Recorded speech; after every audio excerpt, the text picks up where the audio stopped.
प्रिय मित्रों, राधे राधे, जय श्री कृष्ण।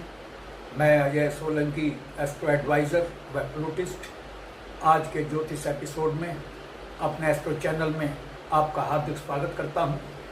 मित्रों, इससे पूर्व के एपिसोड में मैंने आपको बतलाया था देवगुरु बृहस्पति देव जब शुभ स्थिति में होते हैं तो बहुत ही शुभ फल प्रदान करते हैं, और यदि स्वराशिष्ट हो जाएं, उच्च राशिष्ट हो जाएं और केंद्र के भाव में विराजमान हो जाएं, किसी भी केंद्र के भाव में, तो हम राजयोग का निर्माण करते हैं और अन्य स्थितियों में भी, शुभ स्थितियों में भी बहुत अच्छा फल प्रदान करते हैं।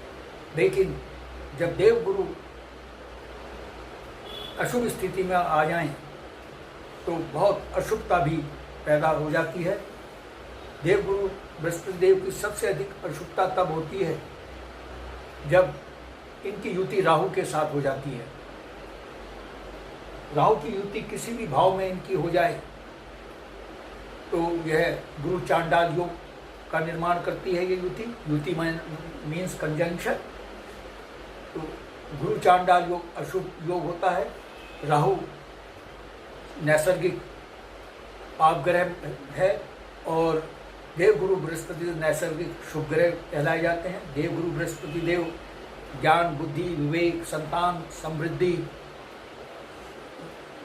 अच्छे भाग्य और पिता के कारक माने गए हैं, विवाह के कारक माने गए हैं, सुखी वैवाहिक जीवन के कारक ग्रह माने गए हैं, सुखी जीवन के कारक ग्रह माने गए हैं, धर्म, आध्यात्म के कारक ग्रह माने गए हैं, दान, धर्म, पुण्य, कार्य करने की प्रवृत्ति के कारक ग्रह माने गए हैं। जब राहु इनके साथ विराजमान हो जाता है तो ये नैसर्गिक गुण अशुभ गुणों में तब्दील हो जाते हैं। देवगुरु बृहस्पति देव की जो शुभता वो क्षीण हो जाती है या समाप्त हो जाती है। जातक का समय बहुत चुनौतीपूर्ण और कठिन हो जाता है। शादीशुदा जो जीवन होता है उसका सुखमय नहीं रहता, संतान सुख उसको नहीं मिलता है। जातक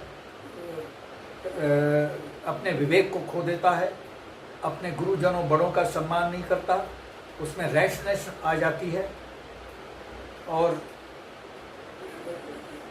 नौकरी में उसकी बॉस से नहीं बनती है, और जो कनिष्ठ हैं उसको उनसे बेहतर तालमेल नहीं होता, पास पड़ोसियों, समाज मित्रों से अच्छा तालमेल नहीं होता, और जो बिजनेसमैन हैं उनको अपने बिजनेस में भारी उतार चढ़ाव देखने को मिलता है। तो ये और भाग्य जो है बहुत ही कठिन हो जाता है, भाग्य साथ नहीं देता, वैवाहिक जीवन, पारिवारिक जीवन सुखमय नहीं होता रहता। तो गुरु चांडाल योग यह स्थिति पैदा करता है, अशुभ स्थिति। देवगुरु बृहस्पति देव की और भी अशुभ स्थितियां हैं, वो मैं अगले एपिसोड में बतलाऊंगा कि वो अशुभ स्थितियां कब और कैसे होती हैं, क्योंकि वीडियो की लिमिटेशन होती है। इसलिए इस एपिसोड में मैं जो देवगुरु बृहस्पति देव की सबसे अशुभ स्थिति होती है, सबसे अशुभ स्थिति, उसके विषय में बतलाऊंगा। जब गुरु चांडाल योग होता है तो अशुभता, उस जीवन में अशुभता का आगाज होने लगता है। तो इसके एस्ट्रोलॉजिकल रेमेडीज़ भी हैं। एस्ट्रोलॉजिकल रेमेडीज़ बहुत ही कारगर साबित होती हैं। गुरु चांडाल योग की अशुभता से बचा जा सकता है यदि एस्ट्रोलॉजिकल रेमेडीज़ अपनाएं। बहुत ही सरल रेमेडीज़ हैं। 108 बार गायत्री मंत्र का जाप करें, कम से कम बृहस्पतिवार को अवश्य करें।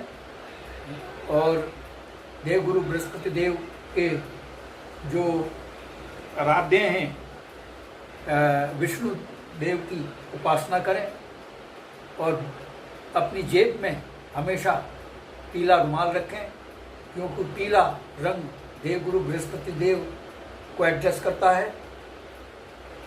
और बृहस्पतिवार को चने की दाल और गुड़ गाय और गरीबों को खिलाएं। तो एस्ट्रोलॉजिकल रेमेडीज बड़ी कारगर साबित होती हैं।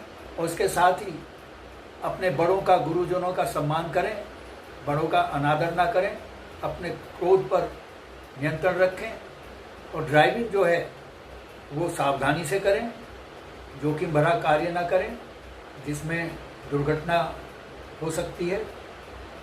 तो अगर और संयम से काम लें, खान पान को अपना संयमित करें, धूम्रपान, मदिरापान यानी तामसिक चीज़ों से बचें, सात्विक भोजन, सात्विक आहार लें, योग, व्यायाम, प्राणायाम करें तो आपकी सोच अच्छी रहेगी, सोच सही रहेगी, विवेक आपका सही रहेगा। तो 90% दुश्वारियों से तो आप वैसे ही बच जाएंगे। तो ये जो गुरु चांडाल योग है, ये करता क्या है, ये आपके विवेक को भ्रष्ट कर देता है, बुद्धि को भ्रष्ट कर देता है। तो बुद्धि को भ्रष्ट ना होने दें, विवेक और संयम से काम लें तो गुरु चांडाल योग की जो तीव्रता है वो बहुत कम हो जाएगी। इसका अशुभता की जो तीव्रता है वो समाप्त हो जाएगी। इसके अगले एपिसोड में मैं बतलाऊंगा कि देवगुरु बृहस्पति देव अन्य किन स्थितियों में अशुभता पैदा करते हैं और किन स्थितियों में अशुभ फल प्रदान करते हैं। देवगुरु बृहस्पति देव आपकी कुंडली की रीढ़ हैं, क्योंकि मैं इससे पूर्व के एपिसोड में मैंने बताया था कि अधिकांश शुभ भाव के स्वामी होते हैं। यदि अधिकांश आपकी कुंडली के अधिकांश भाव के स्वामी ही अशुभ स्थिति में आ जाएं तो जीवन में दुश्वारियां ही दुश्वारियों का सामना करना पड़ता है। मित्रों, यदि आपको मेरा ये एपिसोड पसंद आया है, I request you to please subscribe my channel, जिससे अगला एस्ट्रो का एपिसोड मेरा सबसे पहले आपके पास पहुँचे। और मित्रों, मैं आपकी जानकारी के लिए बताना चाहूँगा, देश और समाज के लिए मेरी एस्ट्रो सेवा निःशुल्क है, लेकिन व्यक्तिगत परामर्श निःशुल्क नहीं है। व्यक्तिगत परामर्श के लिए आपको थोड़ा सा शुल्क देना होगा, क्योंकि इसमें एस्ट्रोलॉजिकल कैलकुलेशन की आवश्यकता होती है, समय लगता है, परिश्रम और गहन अध्ययन की आवश्यकता होती है। इसलिए थोड़ा सा मैंने शुल्क रखा है, जो कि बहुत ही कंफर्टेबल है और अफोर्डेबल है। और यदि आपके मन में कोई प्रश्न या क्वेरी है तो आप कमेंट बॉक्स में कमेंट कर सकते हैं। और यदि आप अपनी लग्न कुंडली या जन्म पत्रिका की एनालिसिस कराना चाहते हैं तो आप अपने प्रश्नों के साथ अपनी बिल्कुल सही जन्म तिथि, जन्म समय, जन्म स्थान मेरे व्हाट्सएप नंबर 9411769698 पर भेज सकते हैं। मैं आपके प्रश्नों का तुरंत उत्तर दूंगा। बस आज इतना ही मित्रों। राधे राधे, जय श्री कृष्ण।